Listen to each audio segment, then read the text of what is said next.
আসসালামু আলাইকুম প্রিয় দর্শক, ফেসবুকের ভয়ঙ্কর দুইটি সেটিংস আপনি যদি বন্ধ না করেন যে কোনো সময় আপনি বিপদে পড়ে যেতে পারেন। তো আশা করি আজকের ভিডিওতে আপনাদেরকে দেখানোর চেষ্টা করব ফেসবুকের দুইটি ভয়ঙ্কর সেটিংস আপনারা কিভাবে বন্ধ করবেন। যদি আপনারা বন্ধ না করেন যে কোনো সময় আপনার ক্যামেরা দিয়ে কিন্তু ফেসবুক আপনার ফোনের সকল তথ্যগুলো কিন্তু অ্যাক্সেস নেবে। তো চলুন আপনাদেরকে দেখিয়ে দিচ্ছি ফেসবুকের এই দুইটি ভয়ঙ্কর সেটিংস আপনার জন্য কতটা নিরাপদ।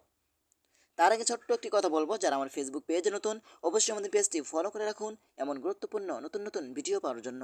আর যারা ইউটিউব চ্যানেলে নতুন অবশ্যই আমাদের ইউটিউব চ্যানেলটি সাবস্ক্রাইব করে রাখুন এমন গুরুত্বপূর্ণ নতুন নতুন ভিডিও পাওয়ার জন্য। তো চলুন আমরা মূল কাজে ফিরে যাচ্ছি। এই কাজটি করার জন্য ফার্স্ট অফ অল আপনি চলে যাবেন আপনার যে ফেসবুক যে অফিসিয়াল অ্যাপসটি রয়েছে সেখানে আপনি প্রবেশ করবেন। এখানে প্রবেশ করার পরে কিন্তু এইখান থেকে আপনি আপনাদের এখানে উপরে থ্রি লাইন আইকন রয়েছে, আপনি এখান থেকে থ্রি লাইন আইকন উপরে ক্লিক করবেন। তারপর আপনি একটু নিচে আসবেন। নিচে আসার পরে কিন্তু এখানে একটি অপশন পেয়ে যাবেন, সেটা হলো সেটিংস অ্যান্ড প্রাইভেসি। এখানে আপনি ক্লিক করবেন।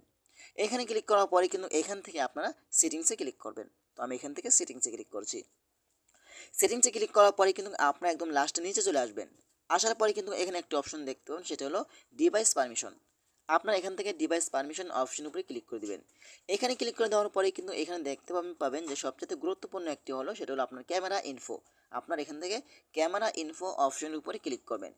এখানে ক্লিক করার পরে কিন্তু দেখতে পাচ্ছেন এখানে ফেসবুক বলছে আপনি যদি এই ফেসবুকের মাধ্যমে যদি কোনো ধরনের একটা ছবি আপলোড করেন তাহলে কিন্তু ফেসবুক আপনার অ্যাক্সেসগুলো নেবে। আর ফেসবুকে যখন আমরা ভিডিও আপলোড করি তখন কিন্তু ফেসবুক আমাদের ক্যামেরাটা ব্যবহার করে। আপনি যখন একটি ছবি পোস্ট করেন আপনার ক্যামেরা দিয়ে তুলে, সেটা কিন্তু ফেসবুক আপনার ক্যামেরাটা তারা অ্যাক্সেস নেয়। সেটা কীভাবে অ্যাক্সেস নেয় আমি দেখাচ্ছি। ওকে, এখন দেখেন এখানে আপডেট সেটিংসে যদি আমি ক্লিক করি, ওকে আমি আপডেট সেটিংসে ক্লিক করছি। তারপর এখান থেকে ওপেন ডিভাইস সেটিংসে ক্লিক করব। হ্যাঁ, দেখেন ফেসবুক কীভাবে আমাদের ক্যামেরাটা ব্যবহার করছে। তো আমি এখান থেকে ওপেন সেটিংসে ক্লিক করছি। এখানে ক্লিক করার পরে কিন্তু আপনি দেখতে পাবেন এখানে পারমিশন নামে একটি অপশন রয়েছে। আপনি এখান থেকে পারমিশন অপশনের উপরে ক্লিক করবেন। এখানে ক্লিক করার পরে কিন্তু দেখতে পাবেন যে এখানে ক্যামেরা রয়েছে, আপনি এখান থেকে ক্যামেরার উপরে ক্লিক করবেন। দেখেন উপরে যদি লক্ষ্য করেন ক্যামেরা পারমিশন, তার মানে ফেসবুক আপনার ক্যামেরার পারমিশন চাচ্ছে, তারা আপনার ক্যামেরাটা ব্যবহার করবে। ওকে, এখানে দেখতে পাচ্ছেন যে allow only will using the app. আপনি যদি এটা অ্যালাউ দিয়ে রাখেন তাহলে 24 ঘন্টা ফেসবুক আপনার ক্যামেরা ব্যবহার করবে। আপনি যখন যে কোনো ধরনের একটি ছবি উঠাবেন সেটা কিন্তু ফেসবুক আপনাকে নিয়ন্ত্রণ করবে। ঠিক আছে, তারপর এখানে দেখতে পাচ্ছেন যে এক্স এভরি টাইম, এটা যদি আপনি সিলেক্ট করেন তাহলে ফেসবুক যখন আপনি শুধু ছবি আপলোড করবেন তখনই কিন্তু ফেসবুক আপনার এই পারমিশনটা চাইবে। ঠিক আছে, আর যদি এখান থেকে ডোন্ট অ্যালাউ দেন তাহলে ফেসবুক কখনো আপনার পারমিশন চাইবে না। আপনি চাইলে আমি মনে করি এক্স এভরি টাইম এটা দিয়ে রাখবেন, কারণ আমি মনে করি ফেসবুক এত বড় একটি প্রতিষ্ঠান, কখনো আপনার তথ্যগুলো তারা ভাইরাল করবে না, কখনোই আপনার অ্যাক্সেসগুলো তারা নেবে না, সরিয়ে দিবে না। ঠিক আছে, এটা আপনি বিশ্বাস রাখতে পারেন ফেসবুকের কাছে। কিন্তু আমাদের নিরাপদ থাকা উচিত, তাই না? আপনাদের নিরাপত্তার জন্য আপনি এখান থেকে এক্স এভরি টাইম এটা দিয়ে রাখবেন, তাহলে আপনার সকল তথ্যগুলো নিরাপদ থাকবে, আপনার ফোনের সকল তথ্যগুলো নিরাপদ থাকবে।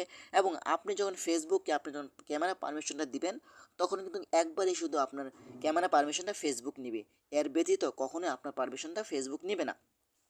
এভাবে চাইলে কিন্তু আপনারা খুব সহজেই আপনার ফেসবুকের সকল তথ্যগুলো নিরাপদ রাখতে পারেন এবং আপনার গ্যালারির সকল তথ্যগুলো নিরাপদ রাখতে পারেন। তো আশা করি আজকের ভিডিওটা পর্যন্তই। যদি ভিডিওটা ভালো লাগে অবশ্যই লাইক কমেন্ট করে আপনাদের মতামত জানাতে পারেন এবং আমাদের ফেসবুক পেজ অথবা ইউটিউব চ্যানেলটি সাবস্ক্রাইব করে আমাদের সাথেই থাকুন এমন গুরুত্বপূর্ণ নতুন নতুন ভিডিও পাওয়ার জন্য। ধন্যবাদ সবাইকে। আসসালামু আলাইকুম।